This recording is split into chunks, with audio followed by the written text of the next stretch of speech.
ସମସ୍ୟାରେ ଉବୁଟୁବୁ ରାଆଁଳା ଆଦିବାସୀ ପ୍ରାଥମିକ ବିଦ୍ୟାଳୟ।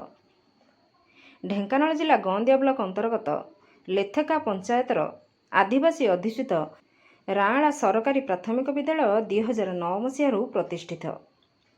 ପିଲା ସଂଖ୍ୟା 46, ଶିକ୍ଷକ ସଂଖ୍ୟା 2 ଓ ପ୍ରଥମରୁ ପଞ୍ଚମ ଶ୍ରେଣୀ ପର୍ଯ୍ୟନ୍ତ ରହିଅଛି। ଦୀର୍ଘ ବର୍ଷ ଧରି ଏହି ବିଦ୍ୟାଳୟ ନାନାଦି ସମସ୍ୟା ଦେଇ ଗତି କରୁଛି।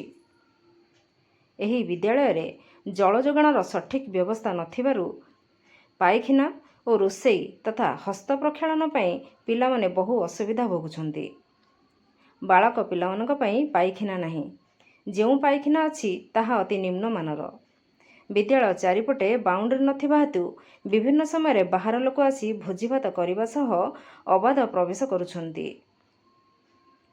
ବିଦ୍ୟାଳୟରେ ପ୍ରତିବର୍ଷ ବୃକ୍ଷରୋପଣ କରାଯାଉଥିଲେ ସୁଦ୍ଧା ଏହା ନଷ୍ଟ ହୋଇଯାଉଛି। ଏଠାରେ ସୂଚନାଯୋଗ୍ୟ ଯେ ବିଦ୍ୟାଳୟ ପାର୍ଶ୍ୱରେ ଏକ ନାଳ ବା ଝରଣା ବର୍ଷସାରା ପ୍ରବାହିତ ହେଉଥିବାରୁ ଏହା ଛାତ୍ରଛାତ୍ରୀମାନଙ୍କ ପାଇଁ ବିପଦ ସୃଷ୍ଟି କରୁଛି। ପିଲାମାନଙ୍କ ପାଇଁ ଥିବା ଖେଳ ପଡ଼ିଆରେ ବିରାଟ ଗର୍ତ୍ତ ଓ ଅସମାନ ହୋଇଥିବାରୁ ଖେଳିବା ପାଇଁ ବାଧକ ସାଜିଛି। ବିଦ୍ୟାଳୟଟିର ଚାରିପାଖରେ ଧାନ ବିଲ ହୋଇଥିବାରୁ ବିଦ୍ୟାଳୟକୁ ରାସ୍ତା ନାହିଁ।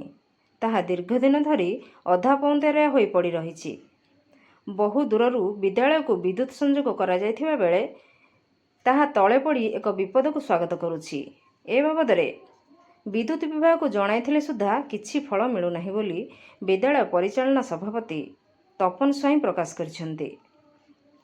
ଏଣୁ ଆଦିବାସୀ ଅଞ୍ଚଳରେ ବିଦ୍ୟାଳୟର ଉନ୍ନତି ପାଇଁ ଯତ୍ନବାନ ହେବା ପାଇଁ ଜିଲ୍ଲାପାଳ ଓ ବିଭାଗୀୟ ଶିକ୍ଷା ଅଧିକାରୀଙ୍କୁ ଦୃଷ୍ଟି ଦେବା ପାଇଁ ରାଆଁଳା ଗ୍ରାମବାସୀ ଅନୁରୋଧ କରିଛନ୍ତି।